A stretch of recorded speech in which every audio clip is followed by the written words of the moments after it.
Hi ಸ್ನೇಹಿತರೆ, ತಮ್ಮೆಲ್ಲರಿಗೂ ಕೂಡ ಸ್ಫೂರ್ತಿ ಅಕಾಡೆಮಿ ರಮೇಶ್ ಸರ್ ತಮಗೋಸ್ಕರವಾಗಿ ಬಹಳ ಅದ್ಭುತವಾಗಿರ್ತಕ್ಕಂಥ ಮಾಹಿತಿಯೊಂದಿಗೆ ನಿಮ್ ಮುಂದೆ ಬಂದಿದ್ದೇನೆ.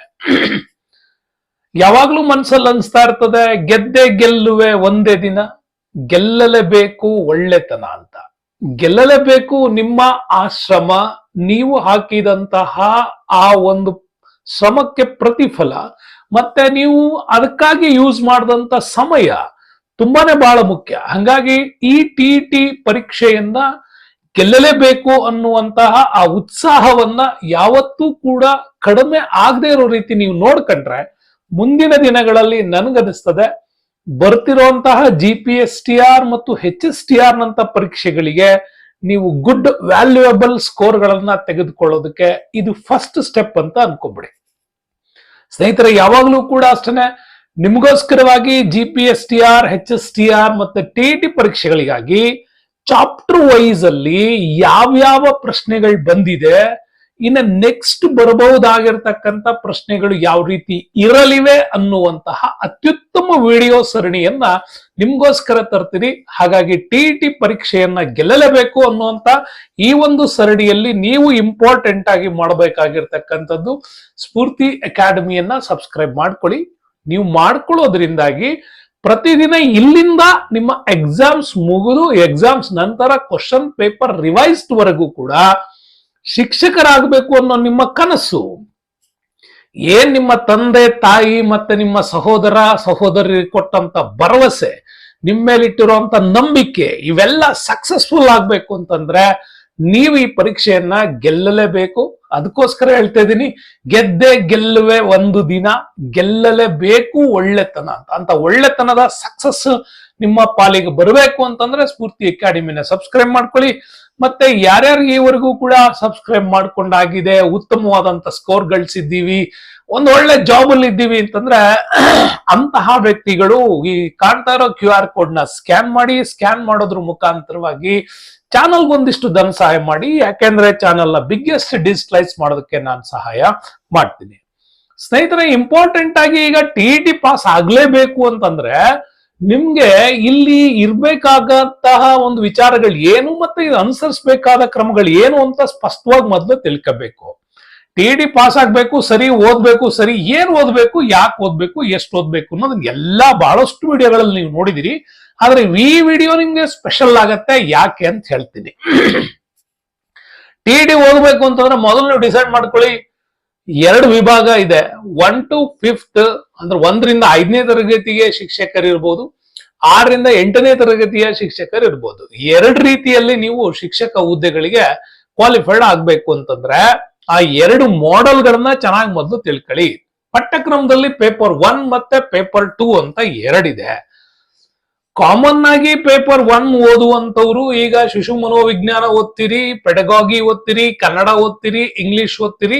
ಬಟ್ ಇಲ್ಲೇ ಟ್ವಿಸ್ಟ್ ಇರೋದು, ಕಾಮನ್ ಆಗಿ 3 ಸಬ್ಜೆಕ್ಟ್ಸ್ ಬಂದ್ರು ಕೂಡ ಗಣಿತ ಮತ್ತು ಪರಿಸರ ವಿಜ್ಞಾನ ನೋಡಿ, ನಾರ್ಮಲ್ ಸೈನ್ಸ್ ಅಲ್ಲ, ಇದು ಎನ್ವಿರಾನ್ಮೆಂಟಲ್ ಸೈನ್ಸ್ ಅಂತ ಇದೆಯಲ್ಲ, ಅದು ಓದ್ಬೇಕು ನೀವು.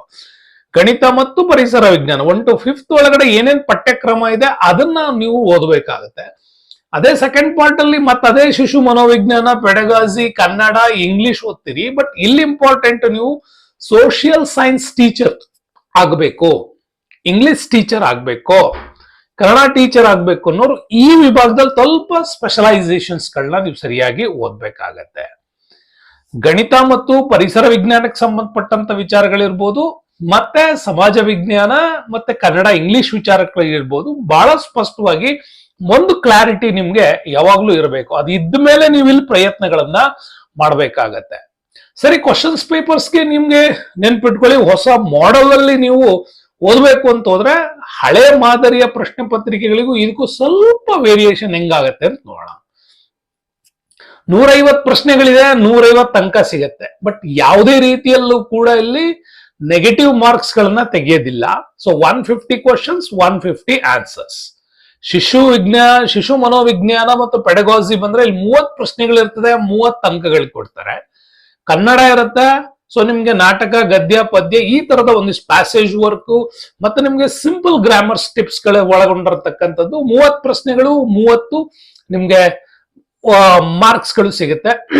ಇಂಗ್ಲಿಷ್ ವಿಚಾರಕ್ಕೆ ಬಂದ್ರೆ ಇಲ್ಲೂ ಕೂಡ ಅಷ್ಟೇನೆ 30 ಪ್ರಶ್ನೆಗಳಿರುತ್ತೆ, 30 ಅಂಕಗಳು ಕೂಡ ಸಿಗತ್ತೆ. ಬಟ್ ಗಣಿತ ಮತ್ತು ಪರಿಸರ ವಿಜ್ಞಾನಕ್ಕೆ ಬಂದ್ರೆ ಇಲ್ಲಿ 60 ಕ್ವಶನ್ಸ್ ಇರ್ತದೆ, 60 ನಿಮ್ಗೆ ಅಂಕಗಳು. ಹಾಗೆ ಸಮಾಜ ವಿಜ್ಞಾನ ಅಂತ ಬಂದ್ರೆ 60 ಪ್ರಶ್ನೆಗಳು, 60 ಅಂಕಗಳು ಸಿಗತ್ತೆ. ಇಲ್ಲಿ ಆಪ್ಷನಲ್ ಆಗಿ ನೀವು ಯೂಸ್ ಮಾಡ್ತಾ ಹೋದ್ರೆ 150 ಕ್ವಶನ್ಸ್ಗೆ 150 ಮಾರ್ಕ್ಸ್ ಇದೆ.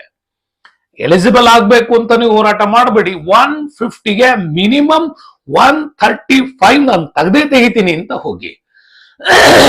ಒಂದ್ ಕಡೆ ಉಪೇಂದ್ರ ಅವರೊಂದು ಮಾತು ಹೇಳ್ತಾರೆ, ಚಿತ್ರ ಬರಿಬೇಕು ಅಂತಾನೆ ಹೊರಟ್ರೆ ವಿಮಾನನೇ ಬರೆದು ಬಿಡು ಅಂತ. ಯಾಕೆ ಅಂತ ಕೇಳಿದ್ರಂತೆ, ವಿಮಾನನಾರ ಬರೆದ್ರೆ ಅಟ್ಲೀಸ್ಟ್ ನಿಮ್ಗೆ ಸೈಕಲ್ ಆರ ಸಿಗತ್ತೆ, ನನ್ಗಿಷ್ಟ ಅಂತ ನಾನು ಸೈಕಲ್ ಬರೆಯಕ್ ಹೋದ್ರೆ ಅದು ಸಿಗಲ್ಲ, ನಡ್ಕೊಂಡು ಹೋಗ್ಬೇಕಾಗತ್ತೆ ಅಂತ. ನೀವು ಕ್ವಾಲಿಫೈಡ್ ಮಾರ್ಕ್ಸ್ ನಿಮ್ ತಲೆಯಿಂದ ತೆಗೆದ್ಬಿಡಿ. You are not a qualified, you are the winner. ನೀವಿಲ್ಲಿ ಏನೋ ಸಾಧನೆ ಮಾಡಕ್ ಬರೀತಾ ಇರೋದು. ಯಾವ್ದೋ ಇವು 25, 30, 60, 80, 90 ಮಾರ್ಕ್ಸ್ ಕ್ವಾಲಿಫೈಡ್ ಅಲ್ಲ. 135 ಪ್ಲಸ್ ನಾನು ಬರಬೇಕು, ಟಿ ಅಲ್ಲಿ ನಂದು ಟಾಪ್ ಲೆವೆಲ್ ಅಲ್ಲಿ ನಾನು ಇರಬೇಕು ಅನ್ನೋದು ಹಠ ಇಟ್ಕೊಂಡು ಬರೆದ್ರೆ ಡೆಫಿನೆಟ್ಲಿ ಹೇಳ್ತೀನಿ ಆ ಸ್ಕೋರ್ನ ನೀವು ಗೆದ್ದೇ ಗೆಲ್ತೀರಾ. ಆ ಗೆಲ್ಲುವ ಸಾಮರ್ಥ್ಯ ನಿಮಗೆ ಬರಬೇಕು ಅಂತಂದ್ರೆ ನೀವು 150ಗೆ 135 ಪ್ಲಸ್ ನ ಟಾರ್ಗೆಟ್ ಇಟ್ಕೊಂಡು ಓದಿ, ನೀವು ಡೆಫಿನೆಟ್ಲಿ ಇದರಲ್ಲಿ ಸಕ್ಸಸ್ ಆಗ್ತೀರಿ ಅಂತ ನಂಗೆ ಅನಿಸ್ತದೆ. ಇನ್ನು ಪರೀಕ್ಷೆ ತಯಾರಿಗೆ ಇಂಪಾರ್ಟೆಂಟು, ಬಹಳ ಜನ ಮಾಡೋ ತಪ್ಪನ್ನ ಇಲ್ಲಿ ಹೇಳ್ತಾ ಇದ್ದೀನಿ. ನಿಮ್ಮ ಹತ್ರ ಓಲ್ಡ್ ಮಾಡೆಲ್ ಟೆಕ್ಸ್ಟ್ ಬುಕ್ಸ್ ಇದ್ರೆ ದಯವಿಟ್ಟು ಆ ಓಲ್ಡ್ ಮಾಡೆಲ್ ಟೆಕ್ಸ್ಟ್ ಬುಕ್ಸ್ ನ ಸೈಡ್ಗಿಡಿ. ನ್ಯೂ ಮಾಡೆಲ್ ಅಂದ್ರೆ ಹೊಸದಾಗಿ ಬಿಡುಗಡೆಯಾಗಿರ್ತಕ್ಕಂಥ ಪಠ್ಯಕ್ರಮವನ್ನ ಓದಿ. ಬಹಳಷ್ಟು ಜನರಿಗೆ ಪ್ರಾಬ್ಲಮ್ ಏನು, ಸರ್ ಪುಸ್ತಕ ಕೊಂಡ್ಕೊಳ್ಬೇಕಾ? ಕೊಂಡ್ಕೊಳ್ಳೋ ಅವಶ್ಯಕತೆ ಇಲ್ಲ. ಒಂದು ವೆಬ್ಸೈಟ್ ಇದೆ KTBS ಅಂತ, ಕರ್ನಾಟಕ ಟೆಕ್ಸ್ಟ್ ಬುಕ್ಸ್ ಸೊಸೈಟಿ. ಈ KTBS www.ktbs ಗೆ ಹೋದ್ರೆ ನಿಮ್ಗೆ 1ರಿಂದ 10ನೇ ತರಗತಿಯವರೆಗಿನ ಎಲ್ಲ ಪಠ್ಯ ಪುಸ್ತಕಗಳ ನ್ಯೂ ಎಡಿಷನ್ 25-26 ನ ನ್ಯೂ ಎಡಿಷನ್ ಬುಕ್ ಸಿಗತ್ತೆ. ನ್ಯೂ ಎಡಿಷನ್ ಬುಕ್ ಅನ್ನೇ ಓದಿ. ಯಾಕೆ ಅಂದ್ರೆ ನಿಮ್ಮ ಈ TET ಬೇಸ್ಡ್ ಆಗಿರೋದು ನ್ಯೂ TET ಮಾಡೆಲ್ ಅಲ್ಲಿ ಹೊಸ ಮಾಡೆಲ್ ಪುಸ್ತಕಗಳು ಏನಾಗಿದ್ದಾವೆ ಅಂತ ಪುಸ್ತಕಗಳಿಂದಾನೇ ಪ್ರಶ್ನೆಗಳನ್ನ ತರ್ತಾರೆ. ಸರ್ ಹಳೆ ಬುಕ್ಕಿಗೆ ಹೊಸ ಬುಕ್ಕಿಗೆ ಏನಾದ್ರು ವ್ಯತ್ಯಾಸ ಇದೆಯಾ? ಡೆಫಿನೆಟ್ಲಿ ಇದೆ. ಹಳೆ ಪುಸ್ತಕಗಳಿಗಿಂತನೂ ಕೂಡ ಹೊಸ ಪುಸ್ತಕಗಳಲ್ಲಿ ಒಂದಿಷ್ಟು ಹೊಸ ವಿಚಾರಗಳನ್ನ ಆಡ್ ಮಾಡಿದ್ದಾರೆ. ಹಳೆ ಪುಸ್ತಕಗಳಿಗಿಂತನೂ ಕೂಡ ಹೊಸ ಪುಸ್ತಕಗಳಿನ್ನು ಹೊಸ ವಿಚಾರಗಳು ಆಡ್ ಮಾಡಿದಾಗ ಅಂತ ಹೊಸ ಪುಸ್ತಕಗಳಲ್ಲಿ ಇರುವಂತಹ ಮಾಹಿತಿಗಳನ್ನ ನೀವು ಗ್ರಹಿಸದೇ ಇದ್ರೆ ಸಿಂಪಲ್ ಪ್ರಶ್ನೆಗೆ ತಪ್ಪಾಗಿ ಉತ್ತರ ಬರೆದು ಬರೋ ಸಾಮರ್ಥ್ಯ ಇರುತ್ತೆ. ಹಂಗಾಗಿ ದಯವಿಟ್ಟು ಹೇಳ್ತಾ ಇದ್ದೀನಿ, ಹೊಸ ಪಠ್ಯ ಪುಸ್ತಕವನ್ನ ಡೌನ್ಲೋಡ್ ಮಾಡಿಟ್ಕೊಂಡು ಓದಿ. ಜೊತೆಗೆ ಕೆಲವರೆಲ್ಲ ಏನ್ ಮಾಡ್ತಿರ್ತೀರ ಅಂದ್ರೆ ಓಲ್ಡ್ ಕ್ವಶನ್ಸ್ ಪೇಪರ್ಸ್ ನ ನೋಡ್ತಾ ಇರ್ತೀರಾ. ಓಲ್ಡ್ ಕ್ವಶನ್ಸ್ ಪೇಪರ್ಸ್ ನ ನೋಡ್ಬಿಟ್ಟು ನಿಮ್ಮ ಹತ್ರ ಹೊಸ ಪುಸ್ತಕದಲ್ಲಿ ಹುಡುಕಕ್ ಹೋಗ್ತೀರಾ. ದಯವಿಟ್ಟು ಆ ತಪ್ಪು ಮಾಡ್ಬೇಡಿ. ನಿಮ್ಗೆ ಓಲ್ಡ್ ಕ್ವಶನ್ಸ್ ಪೇಪರ್ಸ್ ಅಧ್ಯಯನ ಮಾಡ್ಬೇಕಾದ್ರೆ ಅದರ ಉತ್ತರಗಳನ್ನ ಹೊಸ ಪಠ್ಯ ಪುಸ್ತಕ ಹುಡುಕೋದ್ರಿಂದ ಸಿಗಲ್ಲ. ಹಳೆ ಪಠ್ಯ ಪುಸ್ತಕದಲ್ಲಿ ಸ್ಪಷ್ಟವಾಗಿ ಉತ್ತರ ಇದೆ. ಕೆಲವೊಂದು ಪ್ರಶ್ನೆಗಳನ್ನ ನೀವು 1 to 10th ಅಲ್ಲ, PUC ಪುಸ್ತಕಗಳನ್ನು ಕೂಡ ಓದಬೇಕಾಗತ್ತೆ. ನಾನು ಡೆಫಿನೆಟ್ಲಿ ಹೇಳ್ತೀನಿ. ಯಾಕೆ ಅಂತಂದ್ರೆ ನಿಮ್ಗೆ ನೆಕ್ಸ್ಟ್ ಬರೋ ನನ್ನ TET ಸೀರೀಸ್ ಗಳಲ್ಲಿ ಓದುವಾಗ ಎಲ್ಲಿ ಪ್ರಶ್ನೆ ಯಾವ ಟಾಪಿಕ್ ಅಲ್ಲಿ ಎಲ್ಲಿದೆ ಅಂತ ಅಂಡರ್ಲೈನ್ ಮಾಡ್ತೀನಿ. ಜೊತೆಗೆ ಯಾವುದು ಪಠ್ಯ ಪುಸ್ತಕದ ಹೊರತಾಗಿ ಪ್ರಶ್ನೆಗಳು ಬಂದಿದೆ ಅನ್ನೋದನ್ನು ಕೂಡ ನಿಮ್ಗೆ ನಾನು ಹೇಳ್ತೀನಿ. ನನ್ನ TET ಸರಣಿಯನ್ನ ಫಾಲೋ ಮಾಡಿ. ಇಲ್ಲಿ ಚಾಪ್ಟರ್ ವೈಸ್ ಕೊಡ್ತೀನಿ. 6th ಮತ್ತು 8th ಅಲ್ಲಿ ಬರುವಂತ ಏನ್ಷಿಯಂಟ್ ಹಿಸ್ಟ್ರಿ ಏನ್ ಬರುತ್ತೆ, ಸೊ ಮಿಡಿವಲ್ ಹಿಸ್ಟ್ರಿಯಲ್ಲಿ ಏನ್ ಬರುತ್ತೆ, ಮಾಡರ್ನ್ ಹಿಸ್ಟ್ರಿ ಕ್ವಶನ್ಸ್ ಗಳು ಯಾವ್ದು, ಜಿಯೋಗ್ರಫಿಯಲ್ಲಿ ಇಂಡಿಯನ್ ಜಿಯೋಗ್ರಫಿಗೆ ಯಾವುದು, ಮತ್ತೆ ಫಿಸಿಕಲ್ ಜಿಯೋಗ್ರಫಿ ಯಾವುದು, ಮತ್ತೆ ನಮ್ಗೆ ಕರ್ನಾಟಕ ಜಿಯೋಗ್ರಫಿ ಯಾವುದು ಅನ್ನೋದನ್ನ ಸ್ಪಷ್ಟವಾಗಿ ನಿಮ್ಗೆ ವಿಡಿಯೋದಲ್ಲಿ ಮಾಡ್ಕೊಡ್ತೀನಿ. ಆ ವಿಡಿಯೋಗಳ ಸರಣಿಯನ್ನ ದಯವಿಟ್ಟು ಫಾಲೋ ಮಾಡಿದ್ರೆ ನಿಮ್ಗೆ ಬಹಳಷ್ಟು ವಿಚಾರಗಳು ಇದರಲ್ಲಿ ಸಿಗತ್ತೆ. ಹಂಗಾಗಿ ಹೊಸ ಪಠ್ಯಕ್ರಮದ ಅನುಸಾರವಾಗಿ ಎಲ್ಲ ಮಾಡ್ತೀನಿ. ಆದ್ರೆ ಬಹಳಷ್ಟು ಜನರು ಏನ್ ಮಾಡ್ತಾ ಇದ್ದೀರಾ ಅಂದ್ರೆ ಸೈಕಾಲಜಿ ಪುಸ್ತಕ ಅಂದ್ರೆ ಎಲ್ಲ ಒಂದೇ ಸೈಕಾಲಜಿ ಅಂತ ತಕೊಂಡು ಕೂತ್ಕೊಳ್ತಾ ಇದ್ದೀರಿ. ದಯವಿಟ್ಟು ತಪ್ಪು. ಶಿಶು ಮನೋವಿಜ್ಞಾನ ಪುಸ್ತಕದ ಆಯ್ಕೆಯಲ್ಲಿ ಸ್ವಲ್ಪ ಜಾಗರೂಕತೆ ವಹಿಸಿ ಒಂದು ಗೌರ್ನಮೆಂಟ್ ಇಂದ ಬಿಡುಗಡೆ ಆಗಿರ್ತಕ್ಕಂತಹ ಸೈಕಾಲಜಿ ಪುಸ್ತಕಗಳು, ಗೌರ್ಮೆಂಟ್ ಸಿಲೆಬಸ್ ಸೈಕಾಲಜಿ ಪುಸ್ತಕಗಳನ್ನ ದಯವಿಟ್ಟು ಓದಿ. ಆಥರ್ ಪುಸ್ತಕಗಳನ್ನು ಓದೋಕ್ಕಿಂತ ನಿಮ್ಗೆ ಸೈಕಾಲಜಿಯಲ್ಲಿ ಗೌರ್ನಮೆಂಟ್ ಬಿಡುಗಡೆ ಮಾಡಿರ್ತಕ್ಕಂತಹ ಸೈಕಾಲಜಿ ಪುಸ್ತಕಗಳಿದೆ, ಅದನ್ನ ನೀವು ಓದಿ. ಗಣಿತ ಮತ್ತು ಪರಿಸರ ವಿಜ್ಞಾನ ಓದ್ಲಿಕ್ಕಾಗಿನೇ ನಿಮ್ಮ ಶಿಕ್ಷಕರಲ್ಲಿ ತುಂಬಾ ಒಳ್ಳೆ ಹೊಸ ಟೆಕ್ಸ್ಟ್ ಬುಕ್ಸ್ ಗೆ ಅನುಗುಣವಾಗಿ ರೆಫರೆನ್ಸ್ ಏನಾದ್ರು ಬೇಕು ಅಂದ್ರೆ ನೀವು ಅಂತ ಗಣಿತ ಮತ್ತು ವಿಜ್ಞಾನ ಶಿಕ್ಷಕರನ್ನ ಸ್ವಲ್ಪ ಮೀಟ್ ಆಗ್ಬಿಟ್ಟು ಅದನ್ನ ಓದೋದಕ್ಕೆ ಟ್ರೈ ಮಾಡಿ. ಯಾಕಂದ್ರೆ ಗಣಿತ ಮತ್ತು ವಿಜ್ಞಾನದಲ್ಲಿ ನನ್ಗೆ ಮಾಸ್ಟ್ರಿ ಇಲ್ಲ, ನಾನು ಅದನ್ನ ಹೇಳಲ್ಲ. ಬಟ್ ಸಮಾಜ ವಿಜ್ಞಾನ ಅಂತ ಬಂದ್ರೆ ನಾನ್ ನಿಮ್ ಜೊತೆಗೆ ಇರ್ತೀನಿ. ಸಮಾಜ ವಿಜ್ಞಾನ ಓದ್ಲಿಕ್ಕೆ ಎಲ್ಲ ತಯಾರಿಗಳನ್ನ ನಾನ್ ನಿಮಗೆ ಮಾಡಿಕೊಡ್ತೀನಿ. ಯಾವ್ದು ಓದಬೇಕು, ಯಾವ್ದು ಓದಬಾರದು, ಯಾವ್ದು ನಿಮ್ಗೆ ಟಿಇಟಿಗೆ ಬೇಕು, ಯಾವ್ದು HSTR ಬೇಕು, ಯಾವ್ದು GPSTR ಬೇಕು ಅನ್ನೋದನ್ನ ಸ್ಪಷ್ಟವಾಗಿ ನಿಮ್ಗೆ ಇದರಲ್ಲಿ ಕೊಡ್ತೀನಿ. ಹಂಗಾಗಿ ಶಿಕ್ಷಕರಾಗಬೇಕು ಅನ್ನುವಂತ ನಿಮ್ಮ ಕನಸಿಗೆ, ನಿಮ್ಮ ಶ್ರಮಕ್ಕೆ ಮುಖ್ಯವಾಗಿ ಬೇಕಾಗಿರೋದು ನೀವ್ ಎಷ್ಟು ಹಾಕ್ತೀರಾ ಇದ್ರ ಮೇಲೆ ಇನ್ವೆಸ್ಟ್ಮೆಂಟ್ಸ್ ಅಂತ. ಇನ್ವೆಸ್ಟ್ಮೆಂಟ್ ಅಂದ ತಕ್ಷಣ ದುಡ್ಡಲ್ಲ, ಎಷ್ಟು ಶ್ರಮವನ್ನ ಹಾಕ್ತೀರಾ ಅಂತ. ಇದ್ರಲ್ಲಿ ಯಾವುದೇ ಶಾರ್ಟ್ ಕಟ್ ಇಲ್ಲ ಸ್ನೇಹಿತರೆ. ಗೆಲ್ಲಬೇಕು ಅಂದ್ರೆ ನೀವು ನಿಮ್ಮ ಶ್ರಮವನ್ನ ಇಲ್ಲಿ ಹಾಕ್ಲೇಬೇಕು. ನೋ ಶಾರ್ಟ್ ಕಟ್ಸ್, ಓನ್ಲಿ ನಿಮ್ಮ ಪರ್ಫಾರ್ಮೆನ್ಸ್ ತುಂಬಾ ಮುಖ್ಯ ಆಗತ್ತೆ. ಎಷ್ಟೇ ಓದಿದ್ರು ಕೂಡ ಅವತ್ತಿನ ದಿನ ಪರೀಕ್ಷೆ ಬರೀಲಿಕ್ಕೆ ಹೋದಾಗ ಅವತ್ತಿನ ಡೆಸ್ಕ್ ಮೇಲೆ ನಿಮ್ಮ ಮನಸ್ಸು ಹೆಂಗ್ ಯೋಚನೆ ಮಾಡುತ್ತೆ ಅನ್ನೋದು ಕೂಡ ತುಂಬಾ ಇಂಪಾರ್ಟೆಂಟ್ ಆಗುತ್ತೆ. ತುಂಬಾ ಜನ ಓದ್ತಾರೆ, ಆದ್ರೆ ಎಕ್ಸಾಮ್ಸ್ ಹಾಲ್ ಅಲ್ಲಿ ಆ ಒಂದು ಸಕ್ಸಸ್ಫುಲ್ ಅಂತ ತಗೊಳಕ್ ಅವ್ರ ಕೈಲಿ ಆಗ್ತಾ ಇರಲ್ಲ. ಅಂತ ಒಂದು ಆಗದೆ ಇರೋರ್ಗೂ ಕೂಡ ನಿಜವಾಗಿ ಹೇಳ್ತೀನಿ, ಕಾನ್ಸಂಟ್ರೇಷನ್ ಆಫ್ ಯುವರ್ ಮೈಂಡ್ ಅಂದ್ರೆ ಹೆಂಗೆ ಅನ್ನೋದನ್ನ ಕೂಡ ನಿಮ್ಗೆ ಪ್ರಶ್ನೆಗಳ ಮುಖಾಂತರ ವಿವರಿಸುವಂತ ಪ್ರಯತ್ನ ನಾನು ಮಾಡ್ತೀನಿ. ಹಂಗಾಗಿ ಬಹಳಷ್ಟು ಸ್ನೇಹಿತರ ನಿಮ್ಮ ಈ ಸಕ್ಸಸ್ಗೆ ನಮ್ಮ ಯಾವತ್ತೂ ಇದೆ. ಸ್ಫೂರ್ತಿ ಅಕಾಡೆಮಿ ವತಿಯಿಂದ ರಮೇಶ್ ಸರ್ ಸಮಾಜ ವಿಜ್ಞಾನ ಮತ್ತೆ ಶಿಶು ಮನೋವಿಜ್ಞಾನಕ್ಕೆ ಸಂಬಂಧಪಟ್ಟಾಗೆ ಏನಾದ್ರೂ ಟಿಇಟಿಗೆ ಸಂಬಂಧಪಟ್ಟಂತಹ ಒಂದು ಒಳ್ಳೆ ವಿಡಿಯೋ ಸರಣಿಗಳನ್ನು ಮಾಡ್ತಾ ಇದ್ದೀನಿ. ದಯವಿಟ್ಟು ಈ ವಿಡಿಯೋ ಸರಣಿಗಳನ್ನ ಫಾಲೋ ಮಾಡಿ. ನಿಮ್ಮ ಟಿಇಟಿ ಆಗ್ಬೇಕು ಅನ್ನುವಂತ ಸಕ್ಸಸ್ಫುಲ್ ಸ್ಟೋರಿಗೆ ನನ್ನ ಒಂದು ಸಹಾಯ ಇರುತ್ತೆ ಅಂತ ಹೇಳ್ತಾ ವಿಡಿಯೋಕ್ಕೆ ಧನ್ಯವಾದಗಳು. ಕಾಣ್ತಾ ಇರೋ QR ಕೋಡ್ ನ ಸ್ಕ್ಯಾನ್ ಮಾಡಿ.